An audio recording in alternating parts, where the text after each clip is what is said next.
I'm cleaning seeds, and I also have a bunch of the seedling containers that we've sown out that I brought from the oven.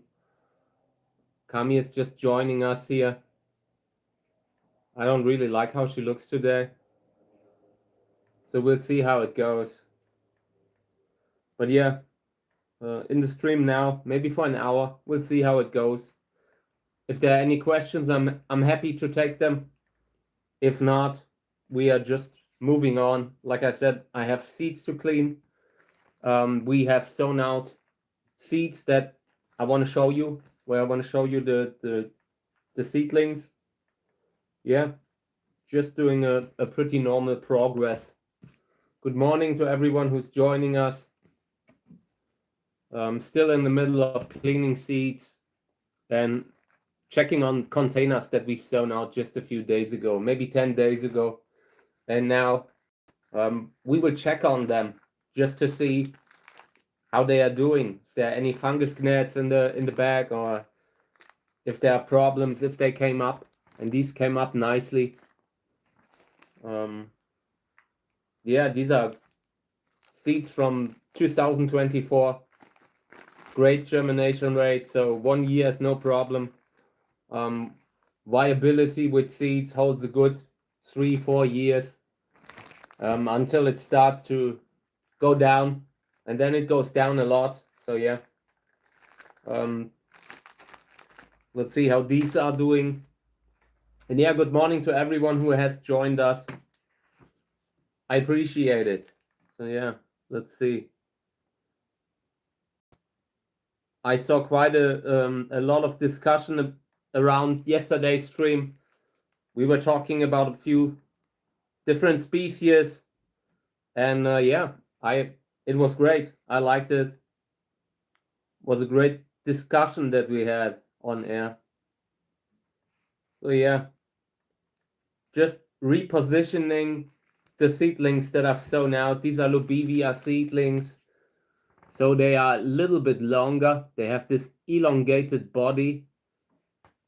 And yeah, they look a little bit different when they are growing in the first stages.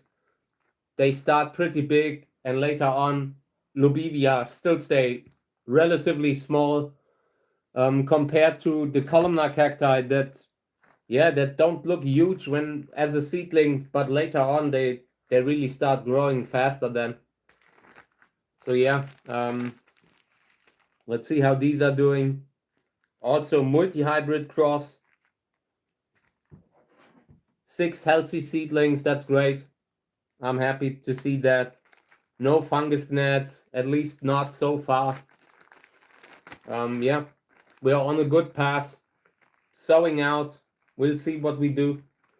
And general questions, I'm happy to take them.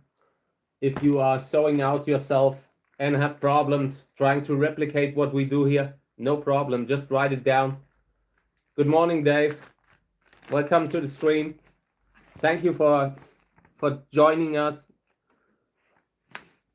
Was a little bit late. I started a fire in the oven, and it kind of had a little bit smoke in the house. Took a while until everything was back to normal. But yeah, now the fire's on and the smoke is gone too.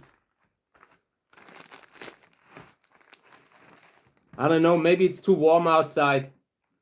Every now and then when the temperatures outside aren't so great, then yeah. Hey, good morning. For me it's morning. I'm not sure how late it is where you are. But yeah, hey. So yeah, let's continue just cleaning seeds. I have this here. And these are seeds that I have on a paper towel. I washed the fruit matter, the pulp, in a sieve, pushed through all the pulp through the holes of the sieve, and now I have the remaining seeds dried on paper towel, and this is great way to get them into the bag fast. Paper towel dries within a day. Just make sure there's not too much fruit material on it, because the more fruit, the higher the risk that you have a mold problem, or that you get pests, you know, all kinds of pests like fruit material. So when I'm cleaning seeds, I often try to reduce the amount of fruit material that gets onto the paper. Let me see, what's this?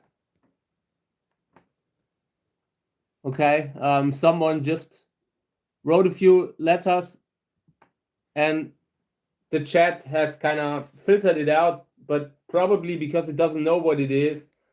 If this was supposed to be a sentence, please write it again. If not, yeah, I don't know.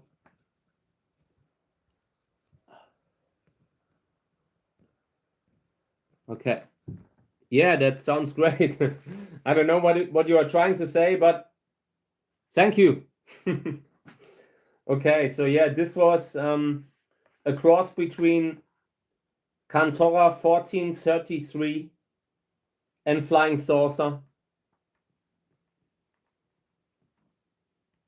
1433 G11, that is a famous hybrid, really classic. Yeah, I mean, I would love to understand what you're trying to say. I mean, if this is just letters, at some point YouTube will probably filter it out, so I'm happy to take questions. If not, I mean, YouTube's already kind of flagging this, so maybe write something that I can understand, please. Thank you. Okay, so this is the 1433 Cantora cross. No, Flying Saucer. Okay, next one. Trying to get these off the paper towels fast, because I want to start maybe doing a seed giveaway around Christmas, and I want it clean. I'm not sure how we will do it, but I have a few ideas. I want to help a friend, but I want to still look into this. Want to see if we can help him. Like, you know, maybe I'm doing a charity thing, putting the seeds in it. But yeah, it's not decided yet. But it's the plan right now, like a rough plan that I consider. Yeah, maybe trying to fund the medical, like helping someone to pay the medical bills. That is something that I have in mind. But yeah, I haven't really sorted out yet. Still a little bit time till Christmas. But I might be doing something. And I've stopped doing like seed stuff for years. This would be the first seed giveaway that I'm doing in a very long time. We'll see how it goes. Okay, so this is Sowing rosarioana. That is a close relative of Sowing formosa. And I had noticed that the seeds are tiny compared to the seeds of other species, you know, like other cactus genera, like Echinopsis, trichocereus. The seeds are like, I don't know, thrice as big. Seeds are tiny. So that can tell us something about the genetic situation. Like there is some kind of pattern that you see among a lot of the species that they count as Sowing today. So yeah, and I've cleaned these seeds, and very often with Sowing seeds, I have the problem that they kind of swim through the cracks of the sieve, and that has kind of always made me aware of the fact that they differ in size, that the size is a little bit smaller, and yeah, makes it kind of hard. I need to get me another sieve that has even finer holes in it. And even then, you need to, in the moment, you kind of forget that what you're cleaning. You need to be very aware of the seed size when you're cleaning seeds, because some of them will just wash through, and then you lost the whole fruit within just 1 minute of cleaning. But there are very few species where you have these problems, or very few genera where you have these problems. But Sowing definitely is one. Arboricola seeds are small too, but a little bit bigger, not so small.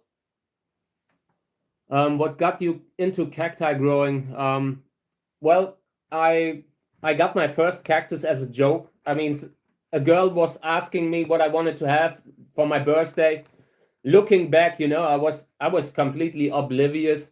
Looking back, she probably liked me, and wanted to get to know me, or wanted to, we could have been dating, maybe, I don't know. But she asked me what I want for my birthday, and I said a cactus, and that's how I got my first one. It was more like one of those replies where you say something, the first thing that comes into your mind, but there was not really a thought behind it. It was instinct. I don't know why, but it brought me here somehow, just by getting a cactus. Then I'm not sure if it was my birthday or Christmas, but something like that. And I got an echinocactus, like a barrel cactus, that I got. That was my first real cactus. And yeah, I had it for at least 10 years. At some point, I lost it because I was still kind of oblivious to also cactus growing. I had to learn it, It's nothing that comes naturally. You just have to make experiences, get a cactus, lose it at some point, and learn from the mistakes, get another. I mean, ideally, people should always try to learn before they do something, but that's not how it often happens in practice. At least not for me. So I got that echinocactus, and later I got a gymnocalcium, one of the smaller ones. And yeah, that's how it kind of spiraled out of control to columnar cacti.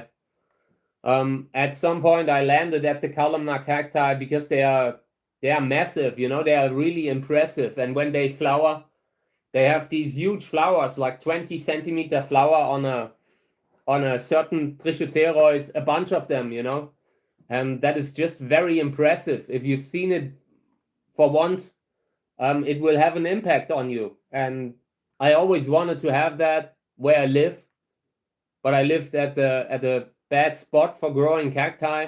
I couldn't grow them outdoors, so I had to save money until I one day was able to afford a greenhouse, and then they finally flowered here for me too. And that was really amazing. That was mind-blowing. And once you've seen a bunch of hybrids that you've grown yourself, once you see them grow in front of your eyes over the years and then finally flower, that is a great feeling. You left an impact, you did something, you leave something behind for the world. And that kind of stuff always stuck with me, Also because so many cacti were passed around in honor of people that we lost, old friends. And that was a big part in the beginning, just trying to use the cacti to pay respect as a form of community. That kind of stuck with me, being in the community, and they were all good people. I really liked that, and that brought me into this, to being a breeder. I always wanted to be one, and it took a very long time until I finally was able to do it the way I always wanted to do it. So yeah. Thank you for the compliment about the photos. I'm doing my best. I feel like I got better over the years. Also, the cameras got a lot better over the years. But yeah, I enjoy taking these photos. I mean, it's a snapshot that you can return to a few years later. I'm currently posting videos that I recorded in 2022. I was still married then. Snoopy was still alive. It was a very different life. So, and when I watch these videos, it's like I'm watching a time capsule, something from another life, And so I like that. I like taking these photos, and I've been doing it so long that you can kind of see the development in the photos over the years. And yeah, I enjoy that. I enjoy being able to take these photos. It was a long way to get there. When people, sometimes when I'm going against these copycat pages that just copy and repost the flower photos or the photos of other breeders, I try to go hard against it, because I know how hard it is You know, I know how much work goes into creating that special moment, that snapshot in time that I post, that people then share again or see again years after. It goes so much work into that, and all that work is people who just post the photos that that others post. They will never have to they will never have to do that, all that work that goes into it. So it's an unfair benefit, the way I see it, you know, because you're always busy as a breeder and it costs so much money. You don't get rich because the algorithm doesn't show it the way it should, and it's hard to make a living, you know. So breeders produce all these special moments also, you know, and I feel like I know how hard it is to make it work. That's why I kind of every time I see pages that post nothing but the work of other breeders, and when you look into the page, there's people behind it that don't even have plants, that don't even have cacti, that just do it as a way of business, as a because there's certain ways to get paid when you post that, you know. So and they are often coming from poorer countries, and I understand that it's not easy for them either, you know. But every breeder, most of the breeders that I ever met, they have to grind to make it work. It's a hobby for them, and they basically, when they earn money, they do it to fund the hobby again. So yeah, I kind of try to support that. Hey mate, good morning. Yeah, I'm doing great. I kind of smoked the building a little bit when I started the fire in the oven. I guess it was too warm outside, so that there wasn't enough pressure for everything to get going. But yeah, I'm doing great actually. I'm spending a little bit time with Kami. Kami has been going out like crazy yesterday. I feel like there might have been another cat around, you know, because she was completely nuts. Even in the evening, wanted to go out again in total darkness. So yeah, but it was a good day. I'm happy today. Yes, gardens are definitely coming back. I mean, they have to. Like, let's say, home gardening, that hobby, that has to come back. It has to, and I mean, it was never truly gone. There were always people who did it, but it has to come back on a total mainstream stage, because otherwise we will not be able to have insects anymore. All these native bee species that aren't honeybees, and all these insects that will disappear because they no longer have space for them. They no longer have that green, like natural land where you have different kind of plants and that attract different kind of pollinators. And I guess long term, we will have to, as people, as humanity, we will have to allow nature to come back into our cities. We need to be able to live around them. And also, I mean, like I said, we can't waste endless space just for one plant to do that monoculture thing, because we need a diverse kind of natural land that gives all different kind of insects that we need for pollination and for long-term survival.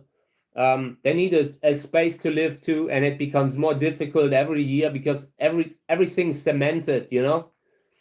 So I believe that long term in the future, people will realize that.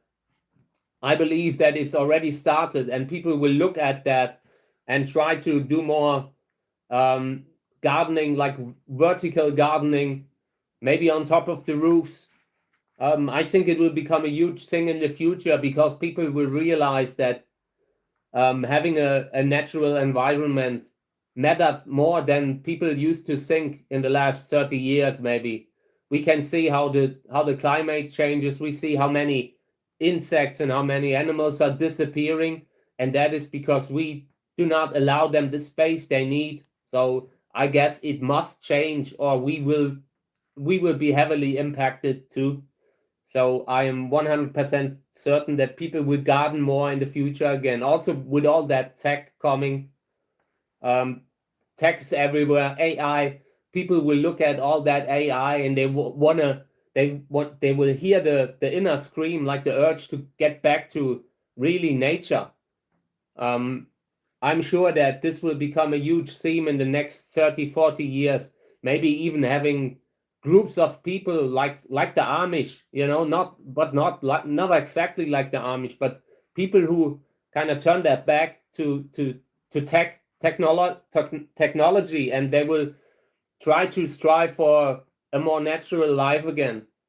Because it will become obvious that people will not be completely happy the way, like if you're surrounded by technology and cement, people will at some point yearn for that little bit of nature that we used to have, that we always had. Like my generation still had it, like growing up, playing in forests and seeing animals nearby, learning about them, and me learning about animals when I was younger led to me trying to protect animals when I'm adult now. I mean, I don't see myself as an adult really, but today that has led me to that point, being able to see animals and knowing that they are there and that they need protection.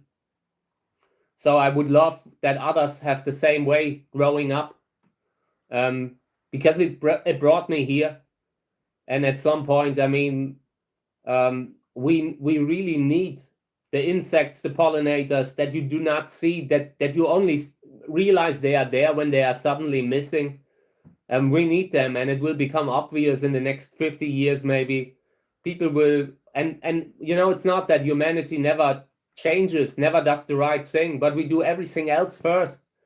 They used to say that about Americans, that Americans will try everything, until they try doing the right thing. But it's actually a human trait. It's not really about Americans. This is something that I see in people in general. We will always try to do the easy way, try to use shortcuts, and then realize, okay, that didn't work because it could never work.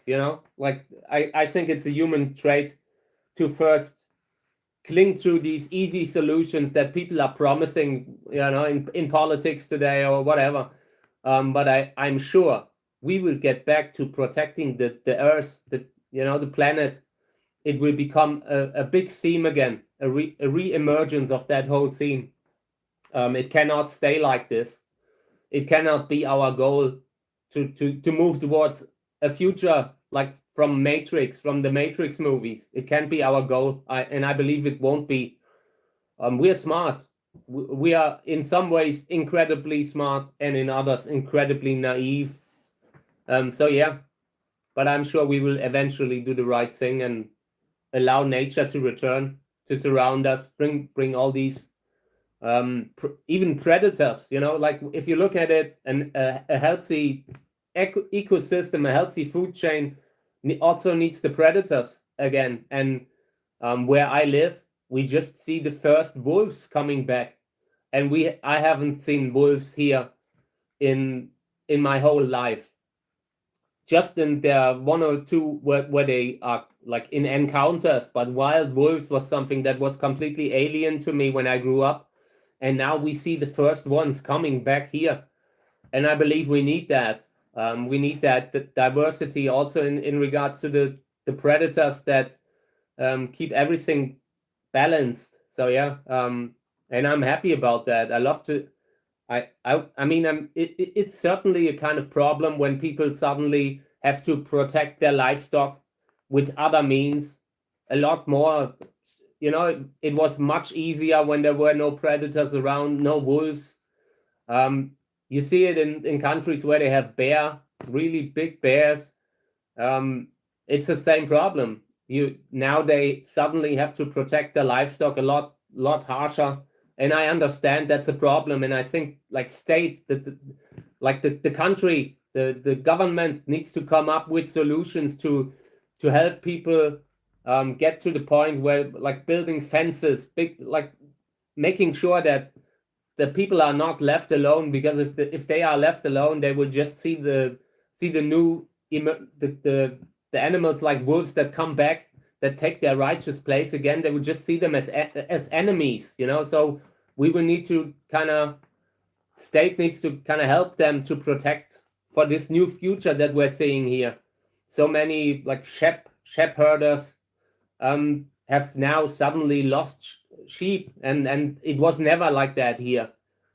But I see it as a good sign. I see it as a sign that these incredible animals are coming back.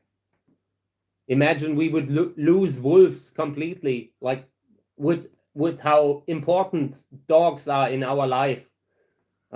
We have dogs in every part of our lives, but in when it's about where they originally came from, we treat them like we are competing with each other, but we shouldn't see it like that.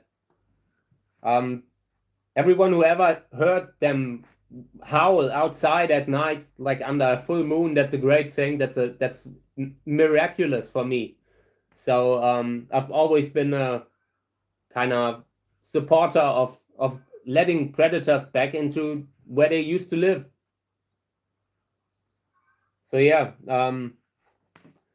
I mean, we'll see how it goes long term, but I am sure that there will be a new movement at some point that wants to return to nature, return from this technological hellscape that companies are building for us. I mean, on one hand, it's great to have a smartphone. On one hand, it's great to be to have that connection to the world. But you have to be able to also experience nature. And if we continue like this, I mean, at some point it's just natural that there will be some kind of counter, I don't know, I don't want to say revolution, but a movement, a counter movement in the future. Just natural, makes sense. So yeah, I want to sow out the Sörensia seeds here that we cleaned. Because they are smaller and the viability doesn't hold so long.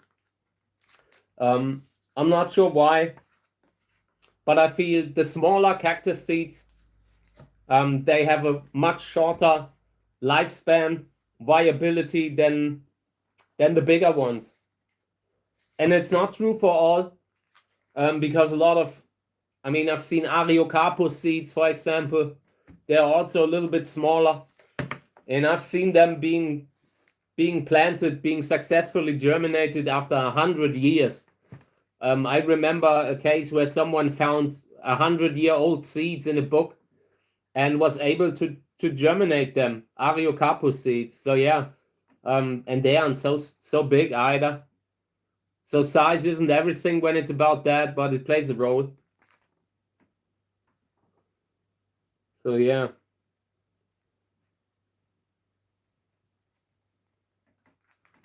I just heard the chickens outside. Yesterday we had a buzzard that flew over, that spent the day kind of stalking the chicken, looking for a weakness in the whole organization. My neighbor has a bunch of chicken, and I keep an eye on them every now and then, because the way it used to be, I came out and found a chicken that has been attacked by a buzzard. And that happened quite a lot. So, and it was always it was really, really a bad experience, because I like chicken. They are funny animals, and they're interesting. These old school dinosaur kind of animals, and I kept coming out and came across an attack on my neighbor's chicken. So since then I try to at least be aware, listen before something bad happens and all, and yeah. But now I constantly, every time a chicken makes a noise outside, it's like I'm getting flashbacks. It's like I'm back to when I came outside and found a mangled chicken, So every time I hear a chicken outside, and it's nothing bad, it's just the chicken making chicken noises, But I instantly get like flashbacks and go out to check on them. I just want those chickens to be all right. I mean, in the meantime, my neighbor has made everything safe, but it wasn't like that all the time. In the beginning, there were a lot of a lot of problems. You always, where we live, you have to make sure that whatever you build doesn't really allow any kind of room for mistake. That there can't be any weakness in the wire or in the net. Guy had originally used nets and had surrounded the chicken coop with nets, but the buzzards were so strong that they would fly through the net. They would come like down in a aggressive downward attack and would punch through the net and were inside the chicken coop. So that happened a few times in the beginning. And yeah. And now he's replaced the nets with chicken wire. And it's, on one hand, it gives more safety, but on the other hand, it takes away a little bit visibility. And it, it's also a lot of metal that you surround the chicken with, like you think about stuff like lead that can get into the eggs when you have chicken, and chickens, and you wanna eat the eggs like they probably do, and you have everything surrounded by wire, and a lot of wire has lead in it, so that can become an issue. But I fear at that point it was just not working otherwise. The animals would punch through everything. They would find weakness in everything all the time. This has been going on for 5 years by now. And overall, over the years, we lost a few chickens. But yeah, in most cases, when something was happening, when a buzzard got in, I was there in time. And I was very thankful for that. There are now these old chickens, like really old for their lifespan, and they are only here because I stepped in maybe 5 years ago, or 6 years ago. I don't even recall when it was. Take care, Mike. But yeah, they are just here, still here, because I bothered enough to go outside to check on them, and that is a great feeling, But every animal that you have here, it's difficult to protect them. I would love to have chickens myself, but not really seeing it, because I already feel like we would lose some. And when it's your own animal, when you are the one who has them, it's always a little bit different. It's even more painful when it's your own. So so far I never wanted to get some, but maybe one day it would be great to get the tick population under control here. Welcome back, mate. So yeah, trying to maybe put a few chickens here into the grass to just take away all the countless ticks that we have might not be a bad idea. So we'll see. I should borrow them on a daily basis just so they can walk a little bit through the grass and eat all the ticks. We have, like, the tick populations that we have are out of control. Really bad. And just saw that the first, like, there was a case of someone really passing away from a tick bite that kind of had caused an allergic reaction. Crazy how much damage they do, Yeah.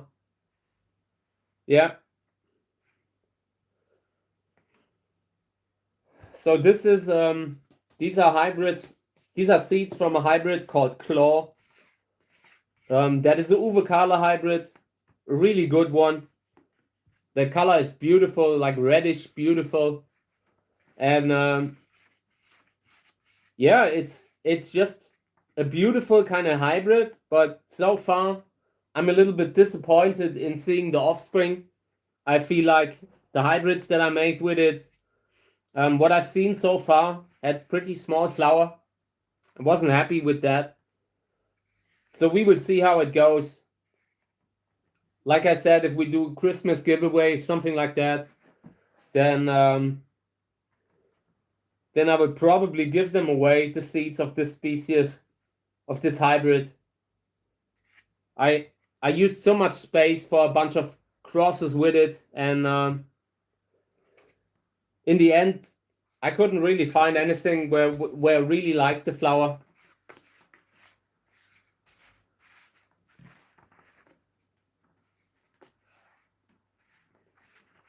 Okay. But yeah, this was the only fruit I think that that made it on that plant. There were so many different flowers on claw this season, but only one set fruit. The others, I had another fruit at some point, but at some point it just fell. So pollination kind of worked, but not long term, not enough energy to grow the fruit. Can happen a lot. So yeah. A lot of plant material in there.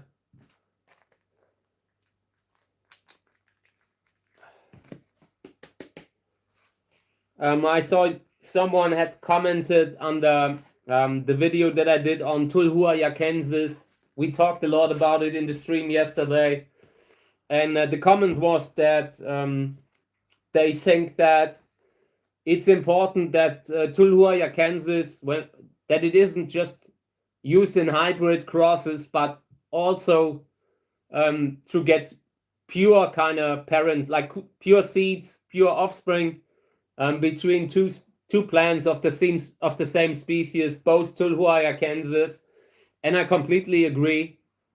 We, of course, in order to propagate that species, it needs to be, it needs to remain like unhybridized. At least if you want to preserve the original type or the original species the way it is now, and that is necessary. But it's also a very rare plant still today. Most of the people that I got to know, they barely have one plant of it, not two. So they are also using it in hybrid crosses just because there are so few plants of Tulhuayakensis of that species around. It's just a very rare cactus species, and if you want to propagate it, you need at least two of the same species. And right now there's that famous clone that came from Sacred Succulents, and the ones from Anaveli, like recently, I'm not seeing more that are currently available genetically.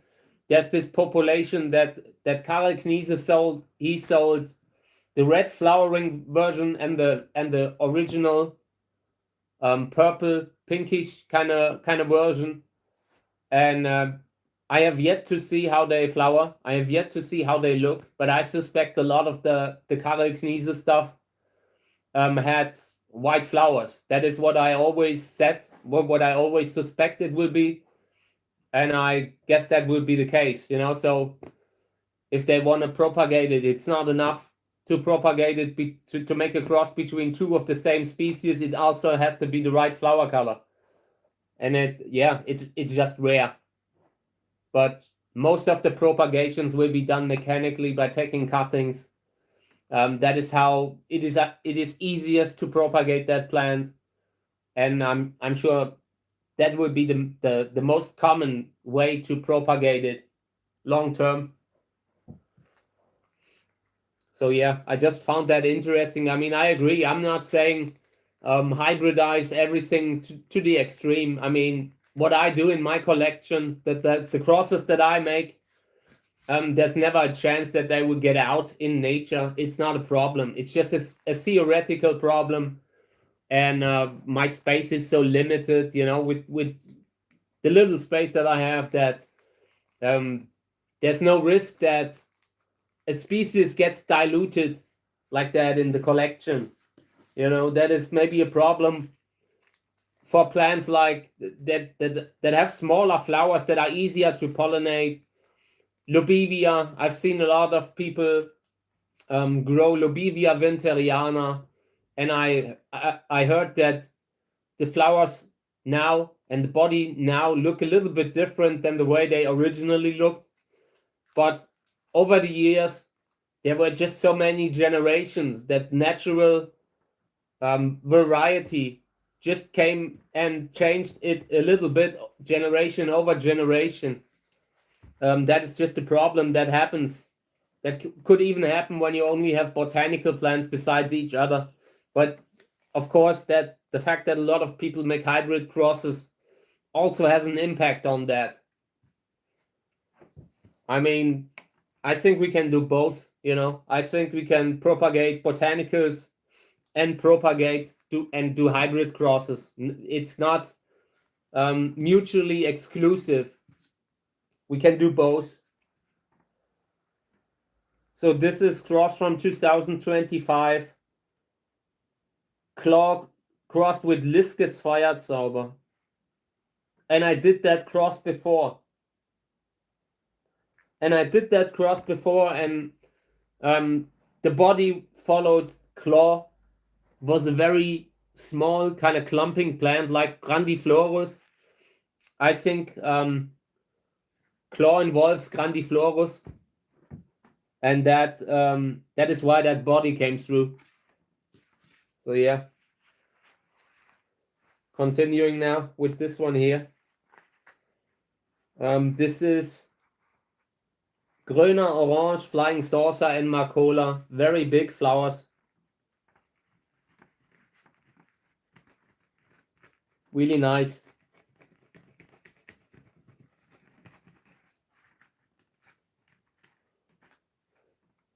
Okay, and like I said, any questions, write them in the comments. If not, we'll continue cleaning seeds, maybe check on some of the seedling containers. There's so much to do. I will be packing more books in the next days. I really try to avoid having people knock on my door. So I'm gonna just say I was born in Germany, and you know, I still have roots here. But that is all I want to say about that. I really don't want to have people at my door trying to, like, you know, have a talk with me at like midnight, you know, stuff like that. You know, I'm always a little bit hesitant because I like my privacy. I like to live in a way where people don't really always come knocking or come, you know, ringing the bell. Like, I don't know, I just enjoy being able to do my stuff in a way that it isn't so known, that I have a lot of problems with that, and I want to keep it like that, you know. I mean, if the channel gets bigger, the way it gets bigger, and it will get bigger, or it has also to be bigger, that might become an issue later. So I'm always a little bit kind of, you know, I'm not making like a secret out of where I live, but I also kind of, a lot of people get burglarized, cactus people, that kind of stuff. I really don't want to have that happen to me. It's not that there's anything like rich to be found, you know, but it doesn't stop people, you know. It doesn't mean you won't get these kinds of problems, but I already know that if something like that were to happen, karma would settle that for me, kind of, you know. I would talk about it, and I'm sure, like, I know my plans. I would spot them everywhere. No, not Phoenix, Arizona. I'm in Europe, you know. That kind of, how's that climate? Is it good for cacti? Or is it already too hot? I mean, this is close to like that kind of Death Valley kind of stuff, right? Must be something similar, kind of. What's that?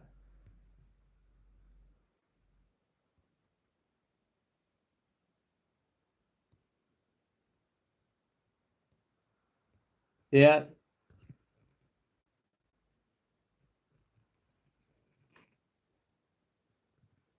It kind of misunderstood the message and kind of filtered it out.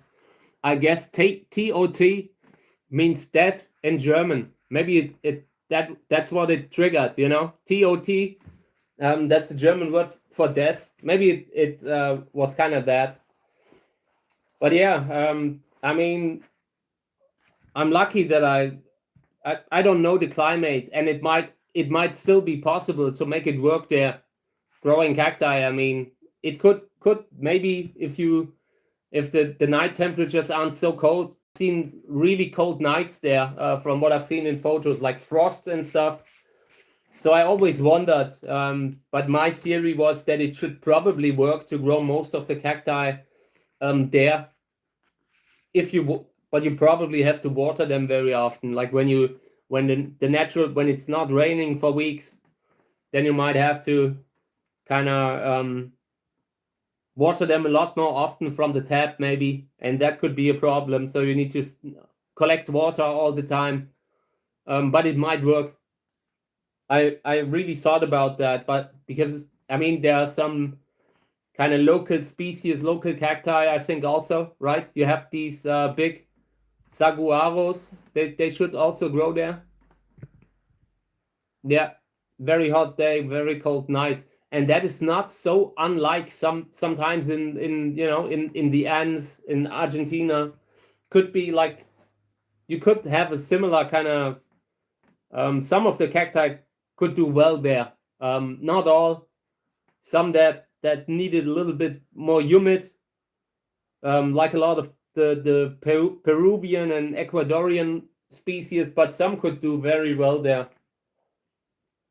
Might be worth a try, but I have no experience with that climate. It's just something that I always thought about. Because if you think about like when I would move to the United States, what kind of a climate would I want?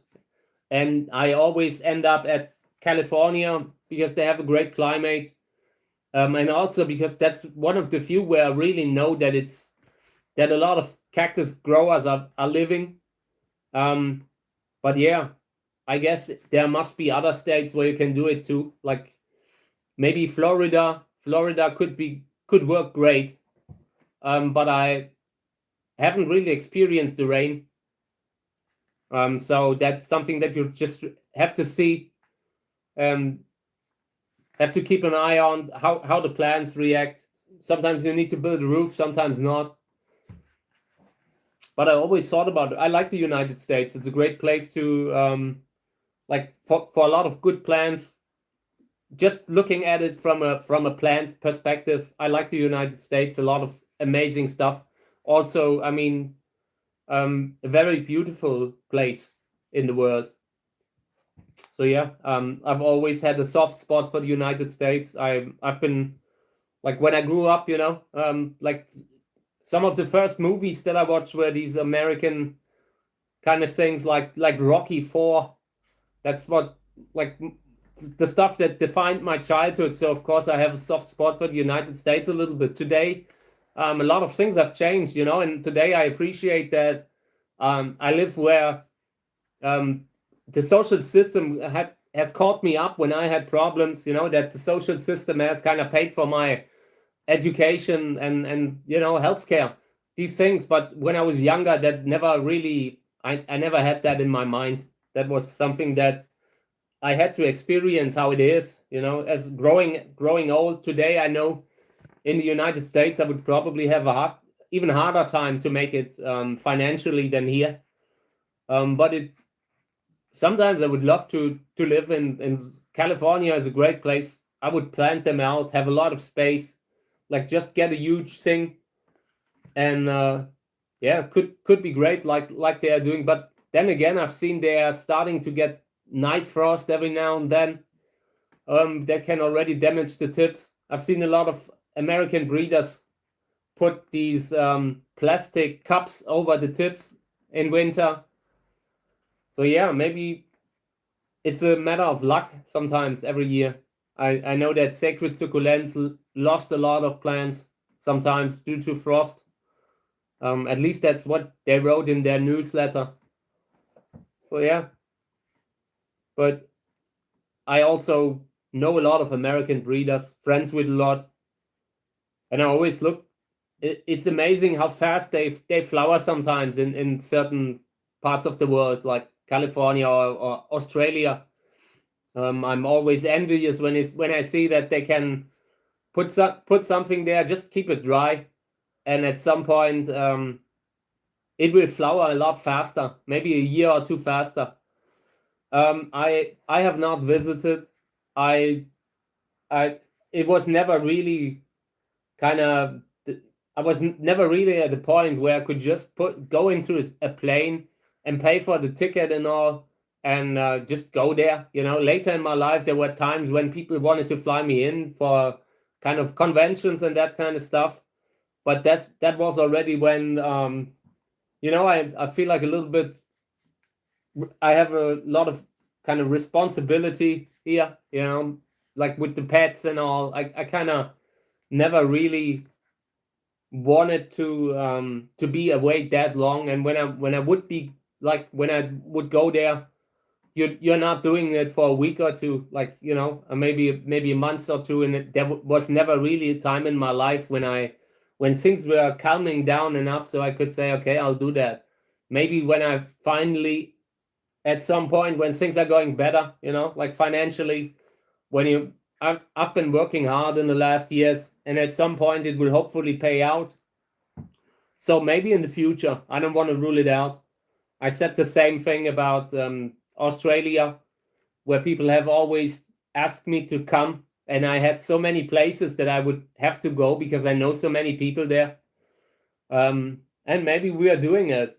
The older I get, the more likely I think it becomes. But we'll see. Maybe they will arrest me when I come out of the plane. So who knows? I mean, I don't know. These days you don't get the feeling that you can like fly there, and it won't be a problem with stuff like visa, just the normal travel stuff. Currently it looks a little bit difficult, like maybe because I'm German, maybe they would appreciate me because I'm German, maybe even more. Maybe I'm getting a visa now that I wouldn't have gotten maybe 20 years ago. But yeah, we'll see. Right now, I'm pretty like, I try to first succeed with what I do. I'm working every day on what I do, and I have the hope that at some point I can scale it a little bit back and then do stuff like traveling more.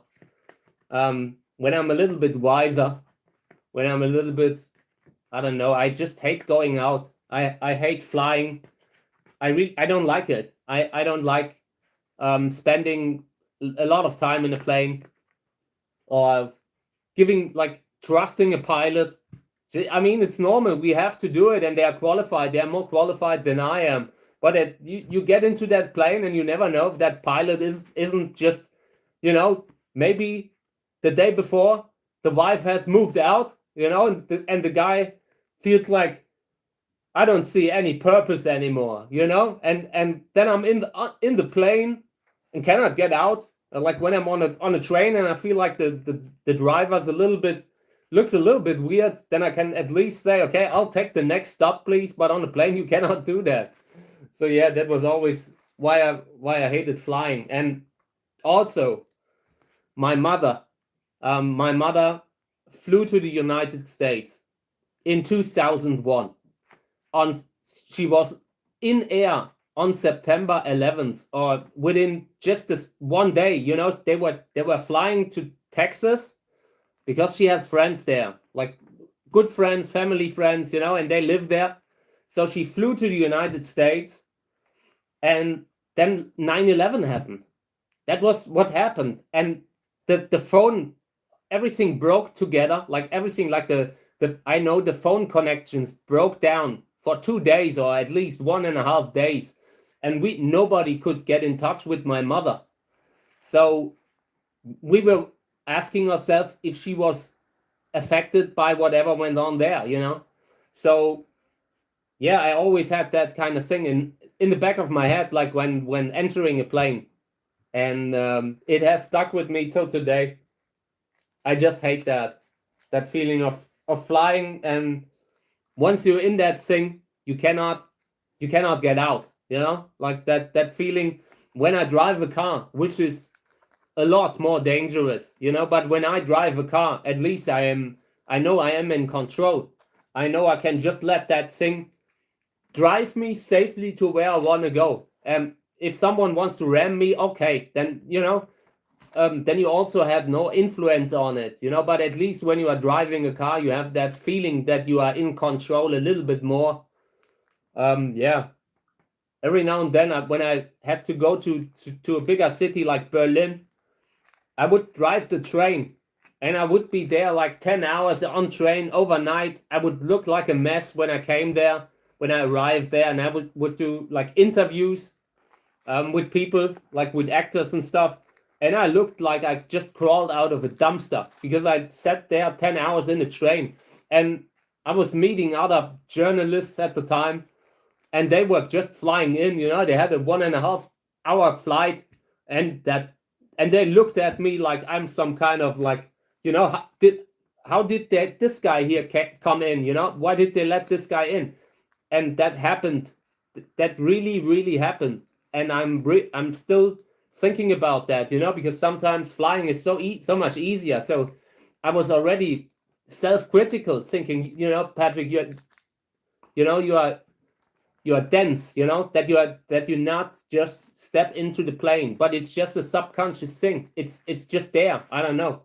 Every time when I would fly into like vacation, just sitting there in vacation on the beach, knowing I would have to get back to that plane 2 weeks later, I hate it.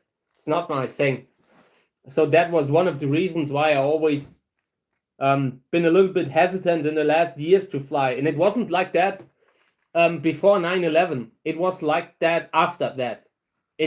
Because then it became clear that you also have to, you know, you might also be in a situation where you have one angry dude on the plane or 5 angry dudes on the plane, and it affects you. Like how it almost affected me with my mother. She was all right. They just couldn't reach her because everywhere the phone system broke apart, because everyone was trying to reach their relatives.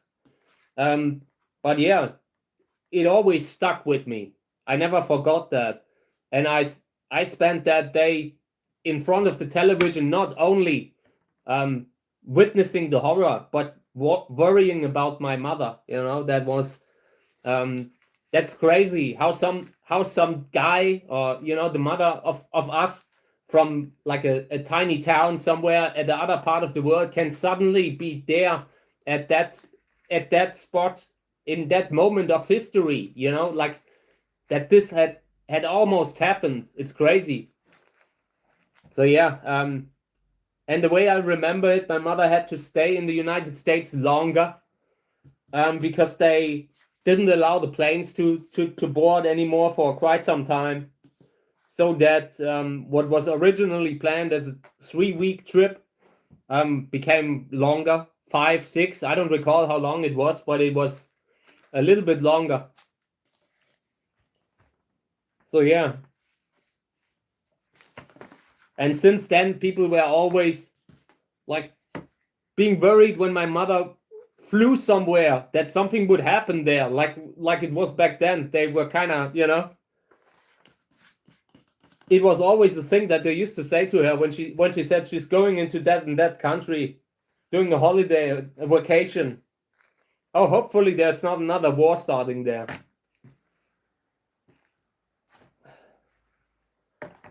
So yeah.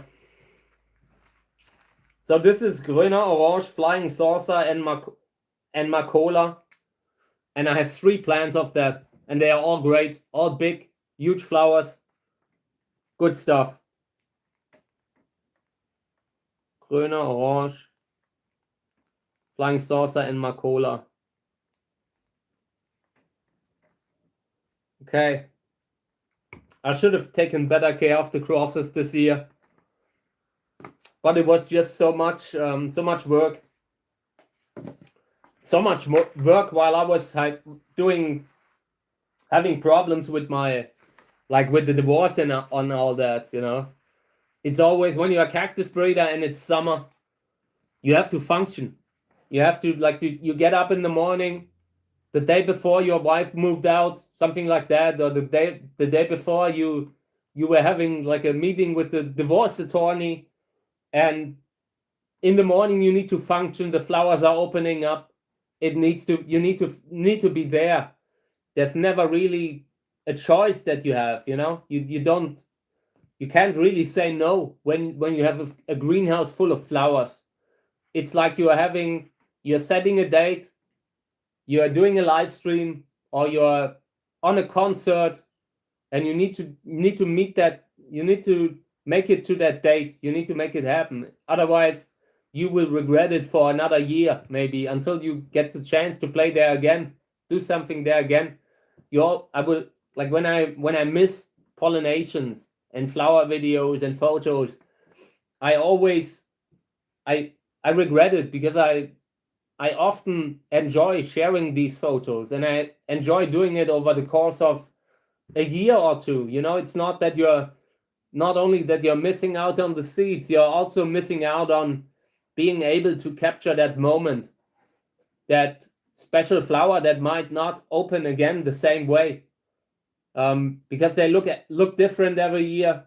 Sometimes they open perfectly, and that is a great thing. And you sometimes cannot replicate that moment that you have when 3 flowers open at once, and you worked so hard for that. You watered them, you fertilized them, sometimes you even grew them from seeds, and then when they finally flower, it's like you are making time for one of your kids.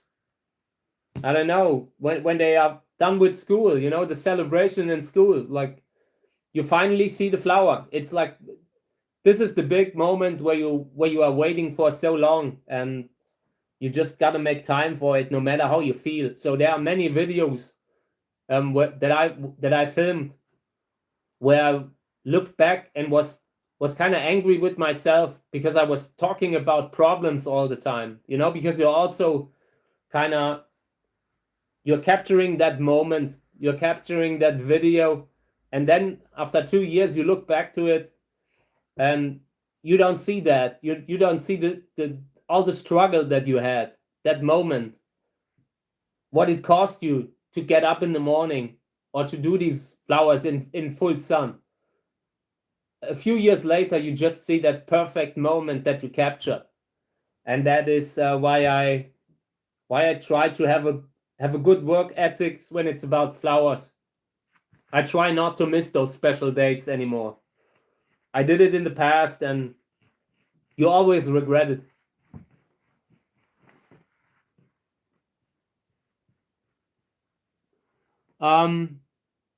You're fitting what is CMH bulbs? I'm not sure what these are, but I mean, I have a LED lamp for the plants, and I like LED. LED doesn't get so hot.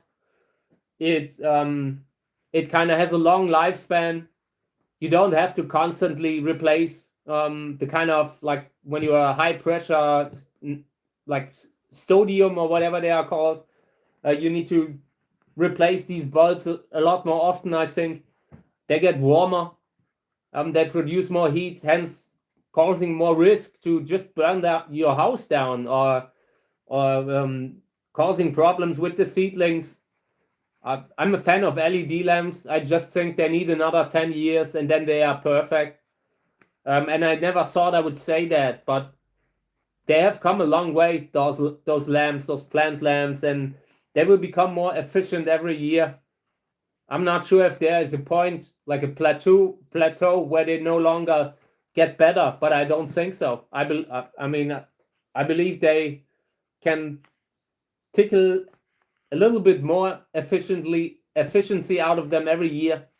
So looking forward to the LED lamps in 10 years. For me, electricity costs always was the biggest factor. Electricity costs, I had in the beginning, I wanted to experiment with indoor cacti, and I bought me that 600 watt HPS lamp, and I was too poor to run it. I was too poor to pay the electricity bill to use it. I looked at the prices of electricity and I felt like I can't pay that. I will never be able to afford that. So I just looked at LED as a natural development, you know. Thank you, mate. I'm just an old person basically. I just talk about the stuff that's going on in my life, you know, like my grandparents, you know. At some point you're just developing into a grandparent logically. It just happened. I don't know how it happened. I became the cactus grandparent. So yeah, I want to be able to do these streams and do them without knowing what we will talk about. I don't want to sit here every day and talk about only selling out, because that would bore me and then I would lose the interest to do it. That kind of discussion where I'm open to kind of questions, it allows me to not lose interest. Also to always, when you're always talking about the same stuff, you just feel like it feels like a waste of a good conversation. Because there are many people would have great conversations if we ask them the right questions, and that's the way I see myself. You know, there were moments in my life when I would have done a unbelievable interview if someone had asked me the right question, where I was ready to go crazy on the record. You know, and it you know in these moments, I like these moments where you just kind of can talk how life isn't always like, sometimes things happen that we don't see coming, and that is also a good way to get to know each other. I like to have a conversation about other stuff too sometimes. I did my cactus stuff for so long, it's become second nature in a way. I can talk about that and I'm solid on it. You know, I know the problems and I know how to solve them. So when people ask me, I can like, I don't need to look at my preparations. I've made my experiences in life and I'm not really, you know, everyone makes their own experiences, and I just feel like competent enough now to at least take whatever comes and answer to that. And I also like that when it's about stuff unrelated to the cactus. I don't know, life is more about, I mean, like, we're doing this, what we're doing here also because it's a great company, great way to just form a community. And I've always been about community more than I've been about cactus. I guess that was my entry into the hobby, and I will always appreciate that sense of community. So yeah, that's why I enjoy it. I guess that's why I decided to do it so often. I could have said we're doing this once a week, you know. That would have been also an option. But it also reduces the chance that you will be able to have that one conversation that leads to that special kind of moment where you really say something, where you go back, maybe in 10 years from now, I might say something in one of these sessions that will really be insightful. And if you ask me, it will probably not be about when I talk about sowing soil or about cleaning seeds. It will probably be about things that also matter to me personally. I believe it's very important when people like watch a channel, watch a stream, watch someone, they want to watch people do stuff. They don't want to just see the work done.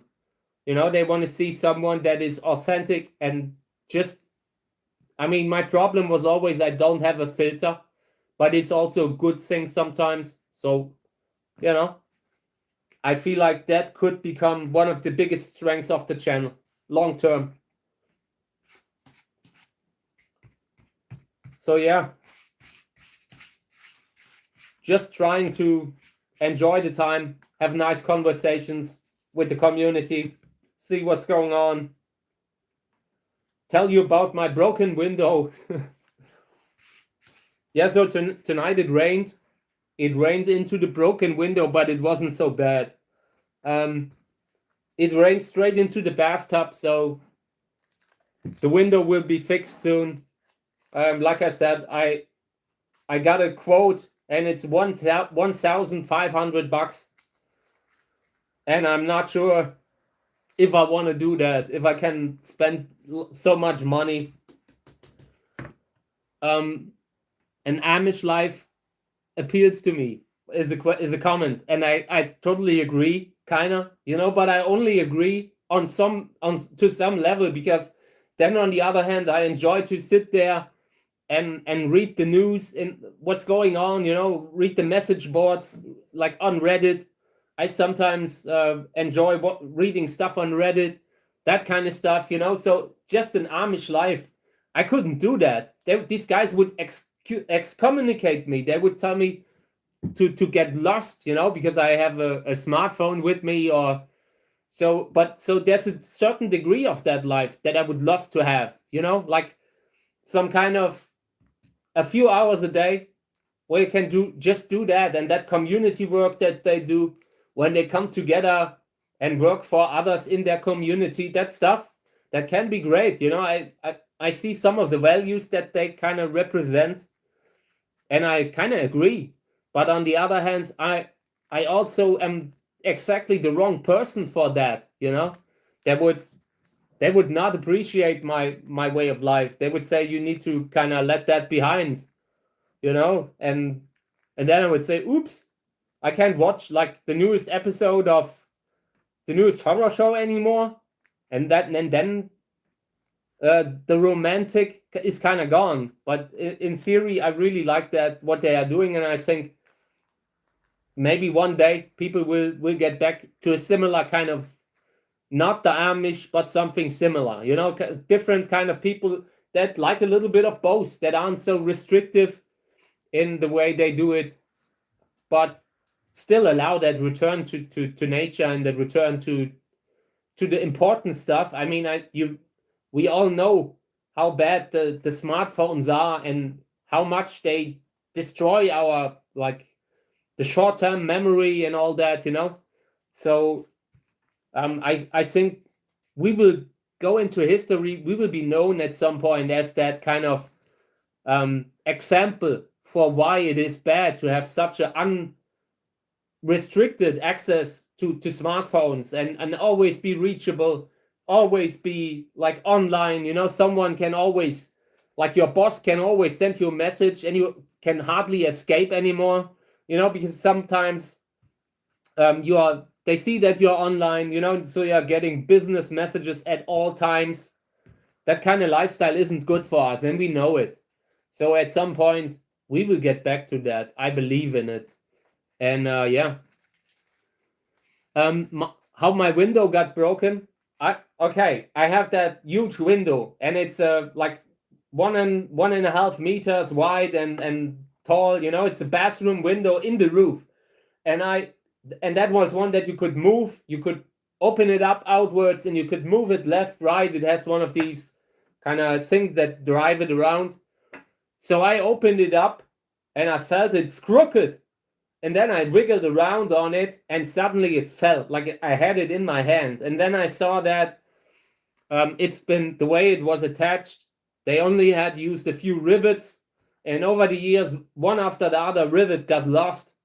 So that window wasn't safe anymore. And when I looked into it now, I saw that they did some kind of recall with that model, because it was insecure. So yeah, that's how that window came down. It was probably only hanging on one rivet when I realized it's crooked, and then it came down. I caught it, I dropped it into the bathtub. So I saved the window, but it was close. Would we get bloated? I'm not sure.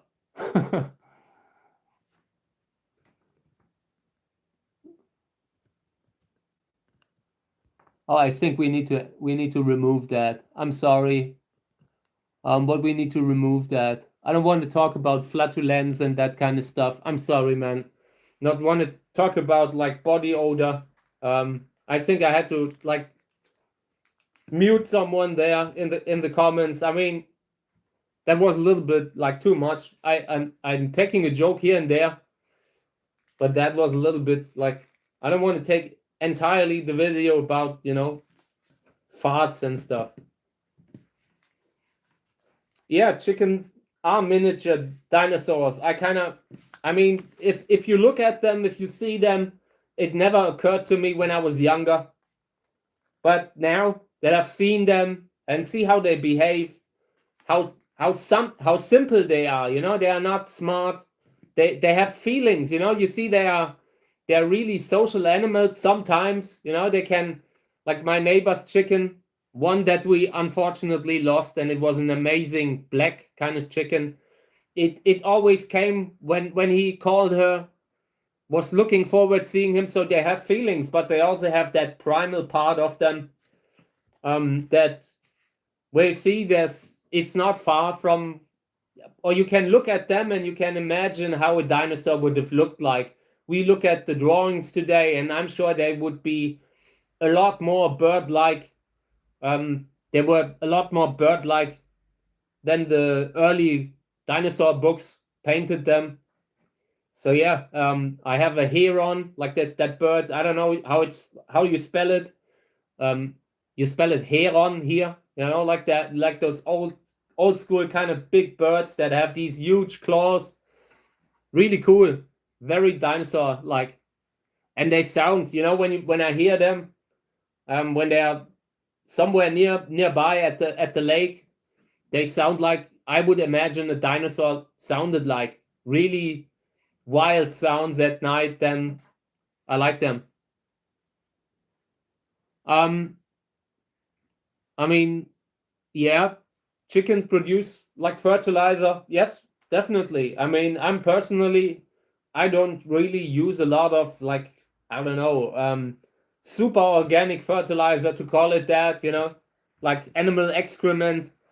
I once had like a talk about that with Miss Plant, like the breeder, and he was also he was talking about how important it is to keep excrement away from the plants, you know, because it can bring in infections, and he's right about that, you know.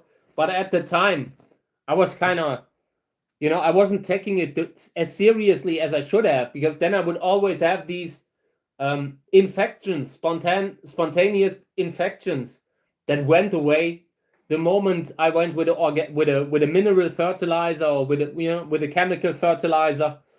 So yeah, it has benefits when you're growing organically.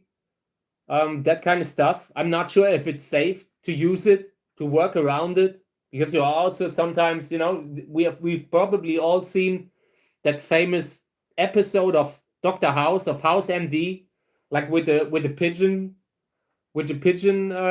like fertilizer that one of the patients was using, that got him into the hospital. So I'm not sure if it's safe with chickens. I'm not sure. I'm these days, when I use organic fertilizer, it's usually a product that I get. I'm not the type of person who does like the compost tea and does the, you know, I mean, I know how to do it, but I'm trying to avoid it, because I also know it brings in other problems. But yeah, I mean, horse poo is used in a lot of organic gardening, people growing all kinds of stuff, and it can work. It's not that it doesn't work, you know. It's just that sometimes you have to work, like, you know, with your bare hands, or then you forget that you've handled something like a pot. You just get a pot, you know. So there are many ways where this can kind of become maybe a problem. So I have never really saw the need to do it. The real need. I have 1 or 2 organic fertilizers that I started to use in the last years, and I was honestly a little bit disappointed in them. in the way where I felt like certain micronutrients were missing. The plants always did so well when I used my chemical fertilizer that I used, and with the organic one, I always had the feeling something was missing, like in the way the plants grew. But there are many ways you can fertilize organically. You can patch that hole by bringing in other stuff, other products, other extracts. But it's also a matter of money. Right now, I'm using, like, I bought a can of fertilizer that I've been using for 5 years now or so, and I bought a really big one, and yeah, everything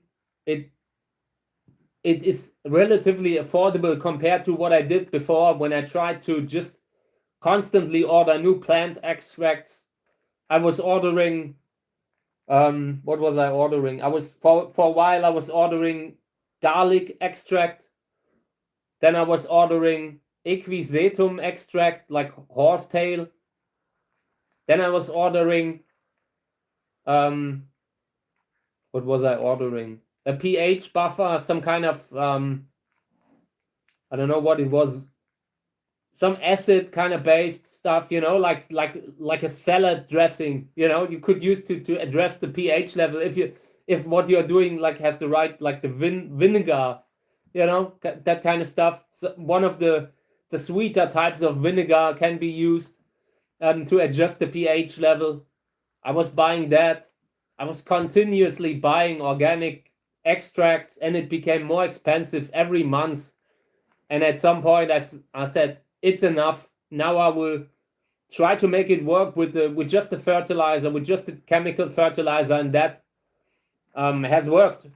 I haven't really felt like the plants are now doing worse than before. The opposite is actually the case, you know, but you have to do it more often.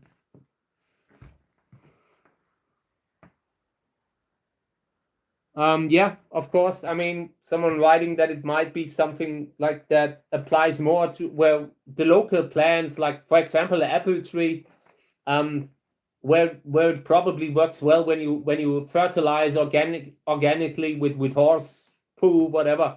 I mean that, yes, of course, but also every now and then when they do a recall on some sort of apple product, it has to do with this kind of stuff too, you know. So always be careful what kind of stuff you bring near fruit that you want to eat. For example, you know, if it's just something where you will not eat the whatever grows on it, then it's probably less of a problem. Long term, I've read about 1 or 2 recalls of apples that were caused because they were fertilized with manure of some sort, and it kind of got onto the apples, you know.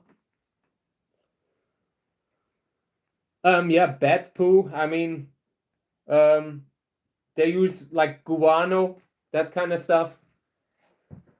It's available for purchase and it's expensive. It can work. Of course, it's a great way of fertilizing, but I wouldn't go and collect it personally, you know.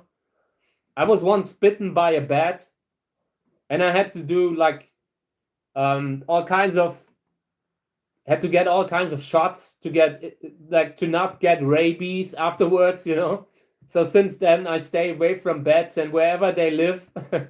But yeah, that kind of stuff can work too. But I'm sure when you collect that stuff yourself, it's very risky. Could have a lot of problems long term.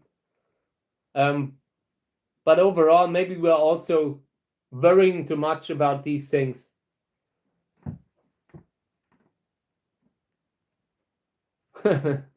No, I haven't gotten any superpowers. What the superpower that I got is that I get nervous when I see bats flying towards me. We had a nest under the roof, so on every now and then I have bats somewhere, you know, and I didn't know, but apparently a lot of them can still carry rabies. Like, in comparison to all the other animals, bats are one of the few that still get rabies. Where I live, they were able to throw out the vaccines, so the animals just don't get it anymore. But the bats are kind of, it's not possible to give them a vaccine like it's possible with foxes or dogs, you know. So like 10%, maybe 5% of them has rabies, and every time where I live, when someone is bitten by a bat, they have to undergo this really bad kind of thing where they give you like the syringe that they gave me. They were like this.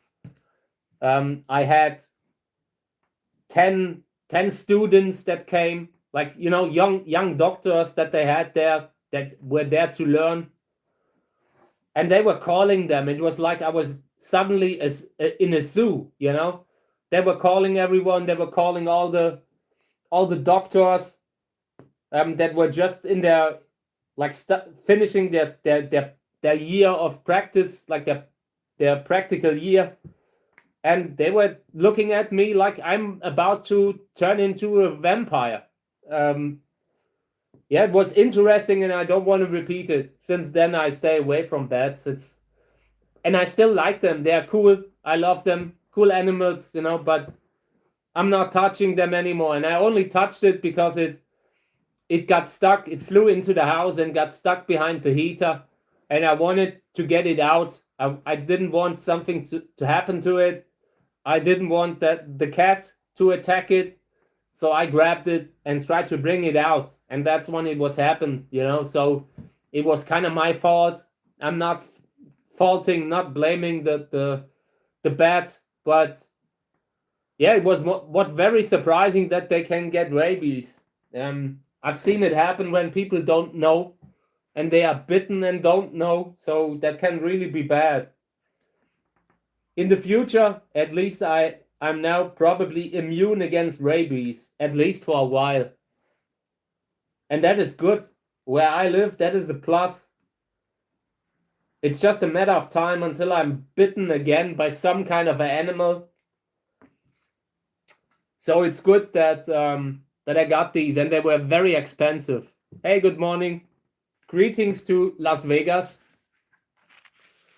It's crazy how that works, right? Like, we're sitting here, people from all kinds of different time zones.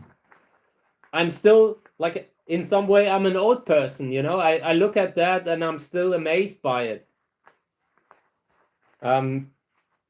It's a great way to, it brought the world closer together. So that is my kind of way of seeing the internet.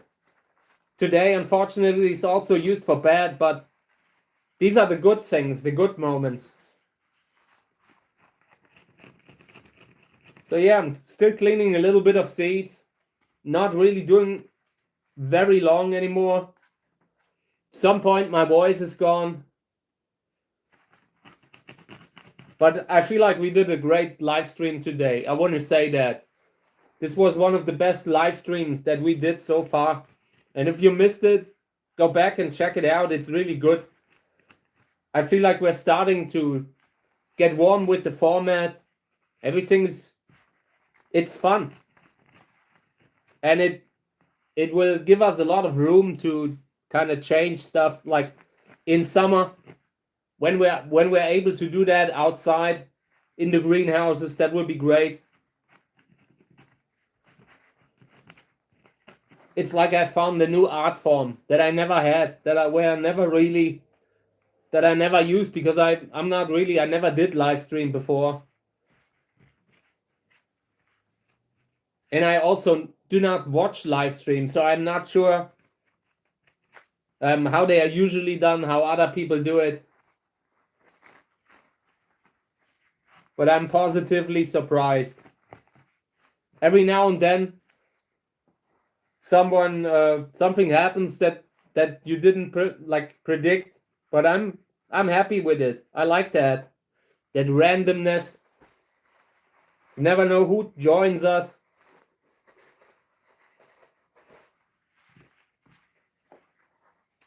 So these are seeds from a cross between Rosa California and Fugu. It's a decent hybrid. I kind of like it, but I'm also kind of, I don't know. It has a nice black throat on the flower, really nice flower, but it also lacks something. We'll see what we do. If I sow them out or not, or if I donate them, we'll see. But in the next couple of weeks, we might talk about more about that potentially planned Christmas giveaway that we're doing. I will talk about it when it's happening, if it's happening. But yeah, the plan is, I know that a friend of mine has issues like paying for medical bills, so maybe we're kind of combining it. We'll see. I haven't done that kind of stuff in many years. I was totally burned out from doing it, like from doing all these giveaways all the time and doing all that like community work on Facebook. And at some point I moved a little bit away from the groups because it became harder every year. Feel like they made it harder for the admins to moderate. Constantly they were causing problems. Constantly they removed something or gave you a warning where two adult people just like where one wrote an insult to the other, and as a group admin that's instantly a problem. At least that's how it was back then. So I kind of lost interest to jump through all these hoops just to moderate for Facebook, basically. You know, I mean, I moderate for the community, but Facebook was making it harder and harder. So I kind of moved a little bit away, and we'll see how that develops. I feel like it has gotten a little bit better again. They have realized that they were that they were riding the group admins and the group moderators too hard because it's an unpaid job. You do that because you love the hobby. You don't moderate in a Facebook group or in any kind of forum for the platform. You do it because you love the hobby.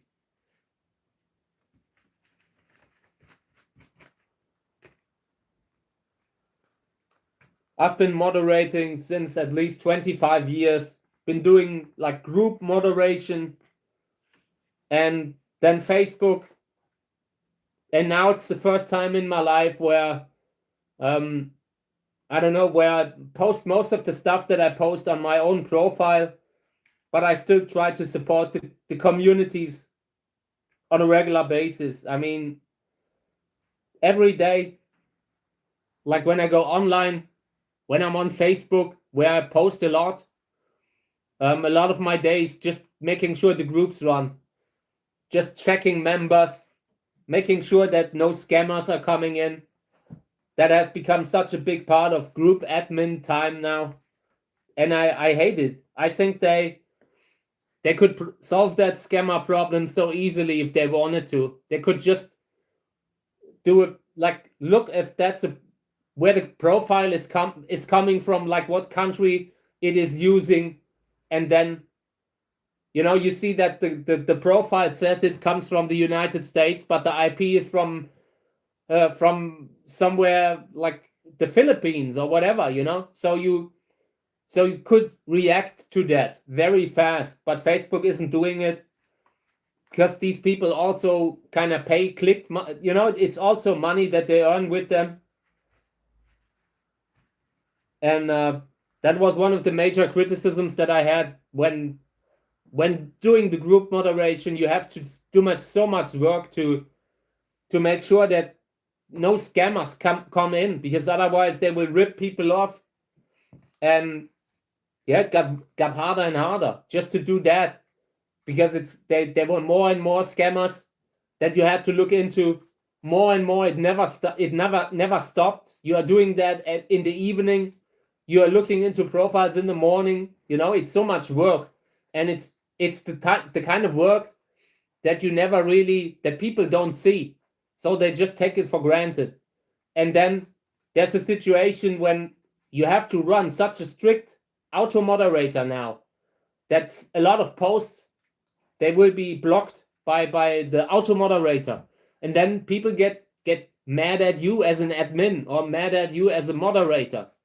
So that is why I kind of lost a little bit of joy doing all that work and then being blamed then because we have to run a strict algorithm in view of all the problems that Facebook allows to happen on their platform. I mean, I don't want to say that they do nothing against it, because they probably do. I'm sure they also do a lot of stuff that isn't seen, but I always feel like these scammers had a little bit too much leniency. When you look into a profile and it's full of stolen photos, it shouldn't be hard to, when you report them, that they also get deleted, but they are not doing that.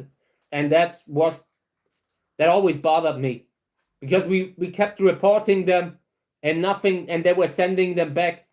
We saw them again in other groups then a week later, 2 weeks later. So yeah. How did you get the idea to live stream? I don't know. In my life, for a while, I'm always where it feels I'm completely unable to adapt new technology or new knowledge. Like, I always have these moments when I always wish I could do something. Like, I always looked at web design, and I always wanted to do it. I wanted to build websites. That was in the beginning, like when social media wasn't so big, everything was happening on websites, and I always wanted to build websites, but I couldn't. I was unable to. It was just in my head, something where I felt I can't do it. And the next moment, at some point, I had no influence on it. At some point, it was just click, like a button was pushed, and I was able to push myself to try it, to do it. I have all these situations where I always wanted to do something and kept saying it will never work. I tried it and it doesn't work. I tried it and I always failed. But at some point, something in me kind of clicked, and I approached it the right way, and it worked. And the same way happened with the stream. I always wanted to do a stream, and I did one in summer. This has already been planned maybe a year ago, 2 years ago. I already got me a mobile plan that allowed me to stream maybe 2 years ago. But then I did a test and I didn't like it. I was streaming for 5 minutes and barely anyone was seeing it. It was in summer and there were flowers and it was okay. It was not the great stream by all means. But I was kind of disappointed that only 4 people saw it at the time. But what I didn't really understand is that for one, the longer you do it, the more people see you, and that also all these videos will be there for people to look at, to watch, like the videos that I upload, So I kind of had to learn how to understand that medium, that streaming medium. And when I saw the strengths that it has for sewing out, for example, for just doing work together on camera and also commenting what the videos don't have. Last season, this summer, I posted a lot of videos where I just put the camera on a flower and on the insects that were pollinating it. You can see all those videos on the channel. They are from maybe June, July, August. And that was basically my dry run for the streaming, how I want to stream next year with the flowers, So I always had these moments where I felt like I'm completely unable to learn. And then something in me woke up, and I will never understand that about me as a person, as a character. That happens so often. I just hope that it will eventually also happen with stuff like drawing.